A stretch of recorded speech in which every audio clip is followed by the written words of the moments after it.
часу на каву, на чаї, розумієте? Так, на там 300 блогів на одну добу. У мене просто немає. Ну, просто світла не буде. Ну, можна, звісно, бути класним блогером, ну тоді все. Розумієш, тоді, коли світло зникло, все ж таки час на каву з'явився. Як тільки світло з'явилось, Зеленський відкинув каву.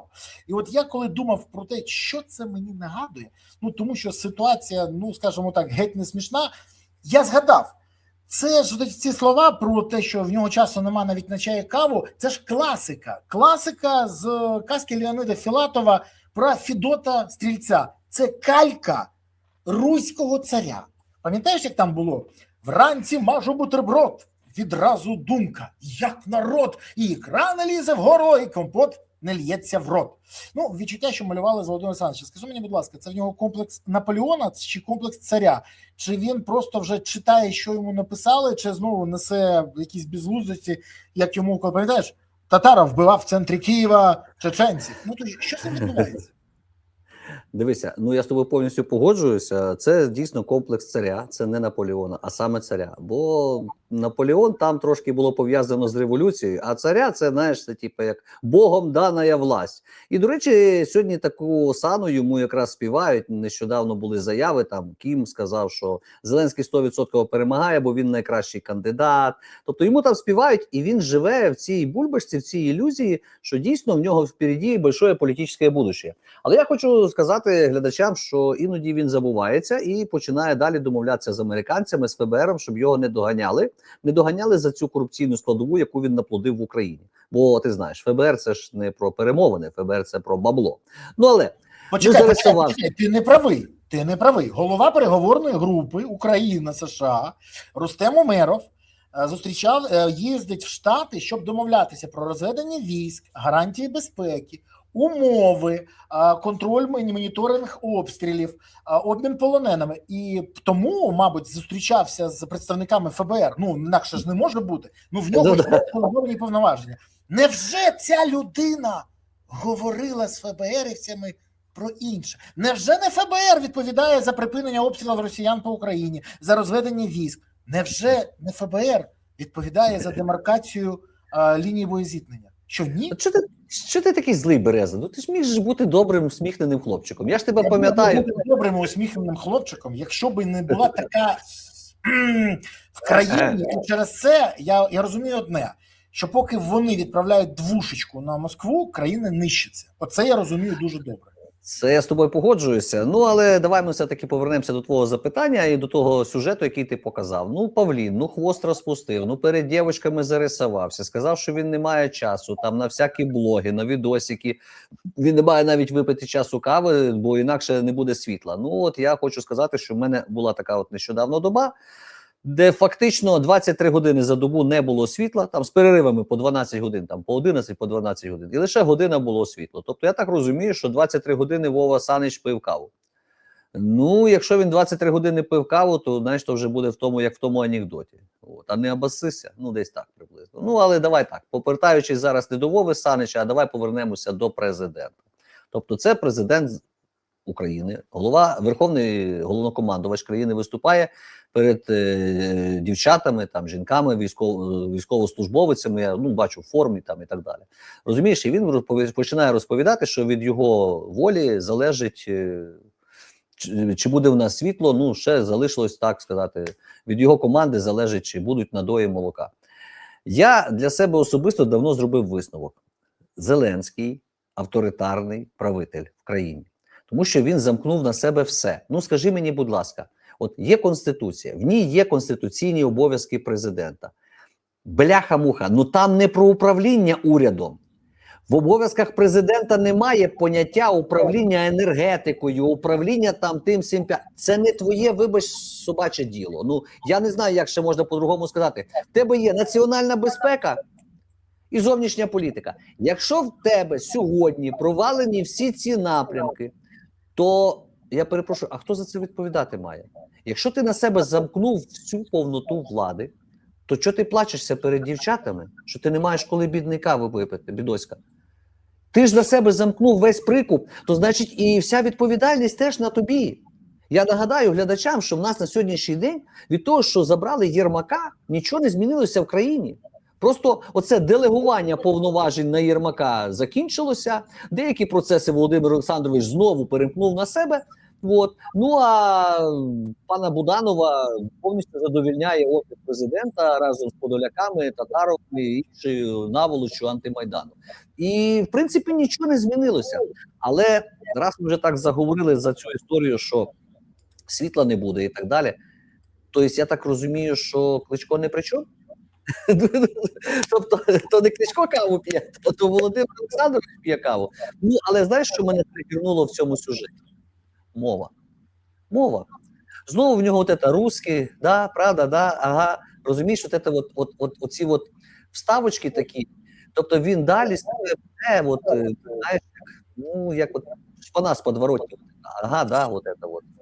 Ти знаєш, я говорив з одною людиною якраз вчора після цього, верніше не так, ця людина говорила зі мною, вона мені зателефонувала і каже, а ти ж пам'ятаєш, коли Вова виступав ще в КВК, клубі веселих і кмітливих, в цих шкіряних штанцях і все інше? Я говорю, так, пам'ятаю, да. А тобі не нагадує це виступ капітана команди? Він зараз розважається.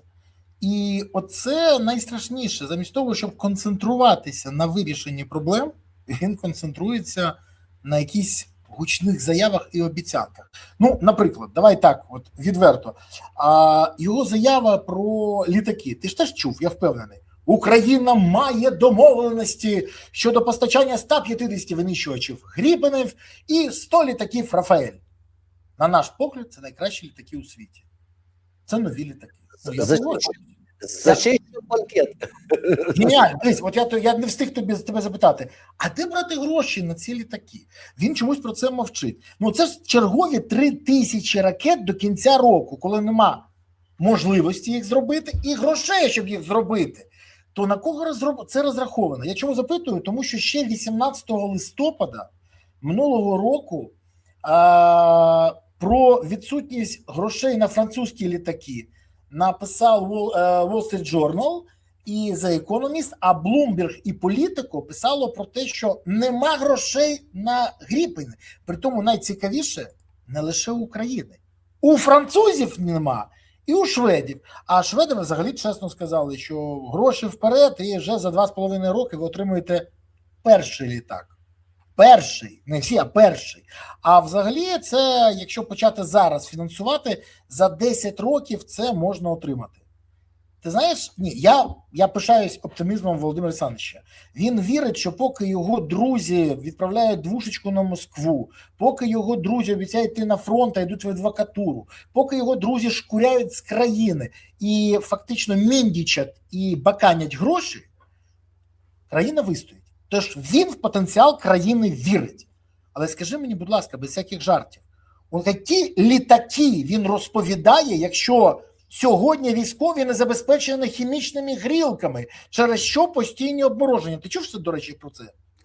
Да, я вчора читав, це Таня Ніколаєнко, це громадська антикорупційна рада, вони цю історію підняли на гора і, чесно кажучи, я так дивлюся прогноз погоди. Сьогодні там в Києві, от зараз, в даний момент, там досить серйозний мороз, завтра теж мороз буде. Я розумію, що скоро десь там буде потепління, але справа в тому, що реально вони провалили цю історію, причому так якось, знаєш, ну я би сказав, так якось так дешево і сердіто, вони просто взяли в тупую, хакнули у військових цю тему. Я зараз поясню глядачам.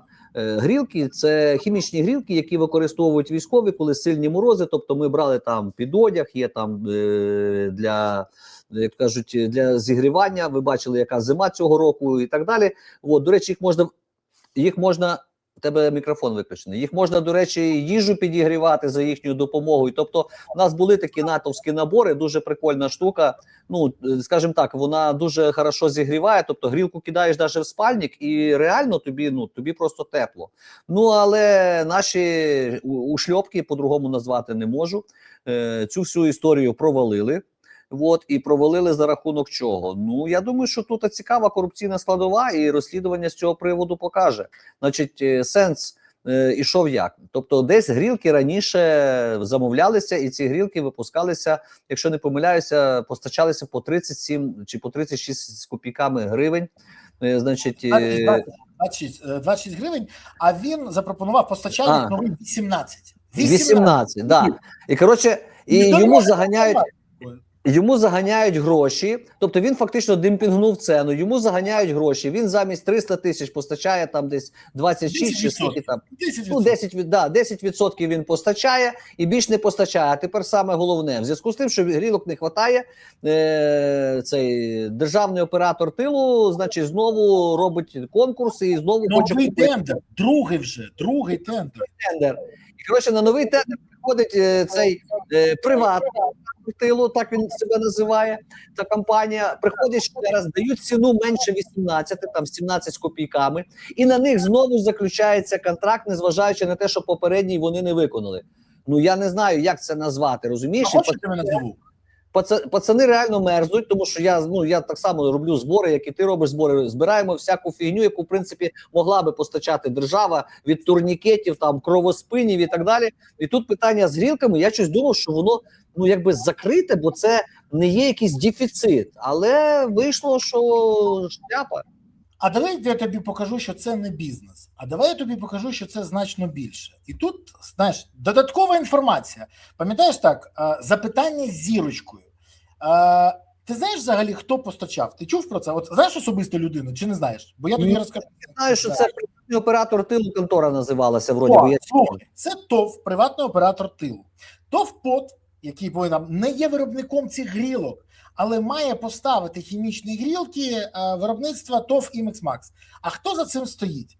Анатолій Родзинський, харківський депутат, барабанний дріб від ОПЗЖ. І от журналістка Юлія Кирієнко, до речі, дала йому таку характеризацію, я зачитаю. Як мені охарактеризували його харківські журналісти, просто чорт, якого свого часу став відомий десятками схематозів щодо банкрутства ФОПів. До речі, про це писав і Ігор Черняк, з яким я був познайомився. Це харківський депутат міськради, який склав повноваження, бо воює. Це, до речі, для розуміння. І оця фірма, яка пов'язана з Родзинським, під час тендерів суттєво знижала ціни з порівняння з іншими виробниками з 26% гривень до 18%. Навіщо це зроблено? Є межа собівартості, далі просто неможливо. І коли він пересік ту межу, всі інші відкололись, а він не забезпечив. Чемпіон. А тепер додамо сюди найголовніше. Від якої партії цей депутат? Я тільки що казав, не згадаєш? Ну, ОПЗЖ. Тоді скажи мені, будь ласка, якщо це не диверсія в інтересах Росії, то що це? Бо відсутність грілок, я можу сказати, призводить до проблем з обмороженням, а далі до ампутації кінцівок, пальців. Це проблема. Це не просто, а особисто сьогодні, коли проблеми з кількістю особового складу, з якістю його, ще і така додаткова історія. Я не вірю в випадковість, збіг обставин. Я не вірю в збіг обставин геть. Тому що коли представник ОПЗЖ робить так, що український воїн залишається без хімічної грілки, до речі, у нас були грілки, які ми навіть в талани засовували. Це такі пласкі, ти ламаєш їм, все. І я вам хочу, дуже тепло. І це не на 20 хвилин, не на 5, це декілька годин. Воно працює, і це дуже добре. Так от, коли представник ОПЗЖ так робить, скажи мені, будь ласка, що далі повинно статися? От що повинно статися? Ну, як мінімум, зараз мають бути арештовані представники, які проводили тендер в тому числі, бо справа не лише в тому, хто займався розводняком, да, тобто ОПЗЖист, який там демпінгував ціни, але і ті, хто проводили тендер, і, зокрема, віддали перевагу в другому тендері тій самій конторі, яка вже не постачала перший раз. Тобто в цій ситуації, я думаю, що мають бути заарештовані всі учасники процесу, і новий міністр оборони Федоров разом з тими всіма причиндалами, які зараз туди прийшли, там, до речі, зайшло радників, порадників, там і Чмут знову зайшов радником. Якщо я не помиляюся, там і Стерненко в нас є, хто там ще, я вже забувся вже всіх, там, коротше кажучи. Ну, суть не в тому. Суть в тому, що є багато радників і є громадська антикорупційна рада. Я думаю, що в прізвища, я завжди казав, і Таня Ніколаєнко, яка писала цю історію, теж казав, в кожної проблеми є прізвище, ім'я по батькові. От, і особливо, якщо це стосується військовослужбовців, бо це ж Міністерство оборони, в тому числі і ті тендери, і ось ці речі контролювалися. Тому якраз от зараз саме час не просто з обшуками зайти, а просто йти з арештами, і зразу державна зрада, від робота на окупанта, на ворога, тому що це є підрив обороноздатності країни за рахунок ось цього саботажу. Оцей кейс, якщо взяти зразу, оформити правильно в ключі державної зради і роботи на ворога, а не розповідати там про корупцію, бо про корупцію ми вже бачили. Про корупцію завтра під заставу і за кордон. А от таким от макаром, я думаю, що це було би знаково. Причому стаття державна зрада, це зразу СБУ, підслідність, СІЗО СБУ, там, де Коломойський сидить. І по державній зраді вони будуть роками просити зміни запобіжного заходу, але вони будуть сидіти в СІЗО. По крайній мірі, так би мало би бути в правовій державі. Я вже не кажу про моє бажання по закону воєнного времени, але нема такого, на жаль, закону воєнного часу в Україні. Ну, в нас є як обтяжуючі вони обставини, а такого спеціального закону для швидких рішень, на жаль, нема. Я можу про це пошкодувати. Нехай там, мені там будуть зараз закидати, ну ти ж юрист, ти ж правозахисник, що ти маєш на увазі? У нас же ж верховенство права. Так, я погоджуюсь, у нас верховенство права. Але в нас ще є така історія, яка називається посилення кримінальної відповідальності, скоєної за в період воєнного часу, розумієш, воєнного стану. І все. І тут можна виплітати будь-що. Але я думаю, що як мінімум, от я вже можу сказати 3 позиції, які мають бути заарештовані. Да? Тобто той, хто в ДОТі підписував цю історію, хто взагалі їх допустив до участі в тендері не з закритим першим тендером, розумієш? Вот. І оце, що там зараз логісти потім їздили, тобто служба логістики, вони їздили по всім частинам, які зараз не на передовій, вилучали там, просили в них там грілки, щоб передати на передову. Розумієш? Ну це ж бляха-муха. І знову ж таки, а хто з них, розуміючи цю ситуацію, звернувся до правоохоронних органів? Тобто вони прикривали чиюсь жопу, в них не вистачає грілок, вони це бачили, що їх не вистачає. Вони бачили, скільки вони законтрактували. Чому вони же не звернулися до правоохоронних органів з заявою? Чого ми ждемо, поки журналісти щось знайдуть? От чесно кажу, я не можу зрозуміти. Тобто з їхньої сторони це злочинна недбалість. Так, ну а по-другому ніяк. Якщо ми будемо зараз трішечки вагітними, ну то ми так не розродимося, знаєш. Тобто жінка або вагітна, або не вагітна. От в даному випадку я відношу до цього так.